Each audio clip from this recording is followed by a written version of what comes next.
आणि रामटेकची जागा ही शिंदे गटाकडेच राहणार तर अमरावतीच्या जागेवर भाजपच लढणार असं विधान चंद्रशेखर बावनकुळे यांनी केले। तर 5 मिनिटांमध्ये सुटेल इतकाच तिढा शिल्लक असल्याचं सुद्धा बावनकुळेंनी यावेळी म्हटले। हो, विदर्भातील अमरावतीचा एक जागेचा मोठा प्रश्न आहे, सगळ्यांना उत्सुकता आहे, काय स्टेटस आहे सध्या? अमरावती जागा ही भाजपकडे आहे आणि लवकरच उमेदवार जाहीर होईल। भाजपच्या चिन्हावर उमेदवार असेल तिथे 100% भाजपचाच उमेदवार लढणार आहे। आज मुख्यमंत्र्यांना दिल्लीला बोलावण्यात आलेलं आहे, काय? मी तेच सांगितलं आपल्याला की महायुतीचे आम्ही सर्व नेते बसून योग्य पद्धतीने आमचं जागा वाटप करू। जिंकण्याचा आमचा महत्त्वाचा निकष आहे।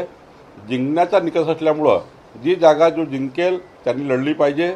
प्रतिष्ठा नाही आहे एकामेकाची, ही जागा आम्ही लढवू की ती जागा आम्ही लढू। जिंकण्याकरता ज्या ज्या आवश्यक बाबी आहेत किंवा एबीपी माझा, उघडा डोळे बघा नीट।